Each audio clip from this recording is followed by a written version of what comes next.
Born on November 29, 1958 at Damango, John Dramani Mahama began his basic education at Achimota Primary School in Accra, after which he went to the Ghana Secondary School in Tamale, where he studied for his ordinary and advanced level GCE certificates. He furthered his education at the University of Ghana, Legon, where he obtained a Bachelor of Arts degree in history. In 1981, he later pursued postgraduate studies in communication at the School of Communication Studies at the University of Ghana in 1986, and also obtained a postgraduate diploma in social psychology from the Institute of Social Sciences in Moscow. He has for over 20 years been married to Lordina Mahama. They have 8 children.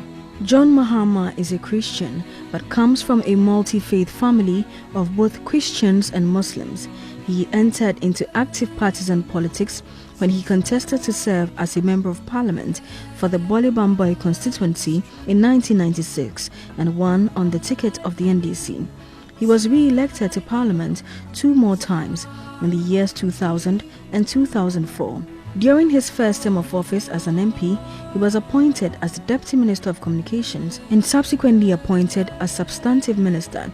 John Mahama served as the first chairman of the National Communications Authority and played a key role in shaping Ghana's telecommunications sector after deregulation. I will lead you to victory. In 2008, the late Professor John Dramani chose John Dramani Mahama to partner him as running mate for the 2008 general elections. He was sworn in as Vice President of Ghana on 7th January 2009 when the NDC won the 2008 elections. He served his tenure as Vice President until July 24, 2012 when he was sworn in as President of the Republic of Ghana. I'm lucky to have served with a person like Professor Mills. I guess that the period of working as his Vice President probably prepared me for the moments, that were to come later. It gave me a certain, technical grasp of running a government. After the demise of the late former President, Professor John Dramani, the NDC gave him an overwhelming endorsement of 99.5% of the votes cast at a special Congress held on August 30th in Kumasi, making him the flag bearer of the NDC in the upcoming elections. I know that on Friday, we human beings are going to vote, but God has done it already.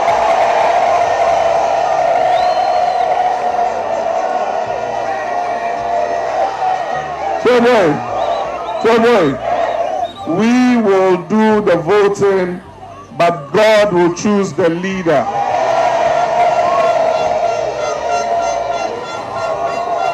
John Mahama is an avid reader, author, and historian, and recently published his first book, a memoir entitled My First Coup d'etat and Other True Stories from the Lost Decades of Africa. Our politics has been very partisan, and because we have a winner-takes-all kind of, political system, if you don't have somebody who can play down the political tensions and bring down the extreme partisanship, then you find that you have a disconnect. You have half the people,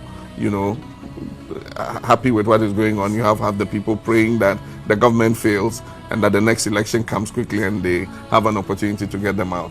I think that we need to create an environment where everybody has a stake, in what is going on, so that you don't have, people feeling excluded.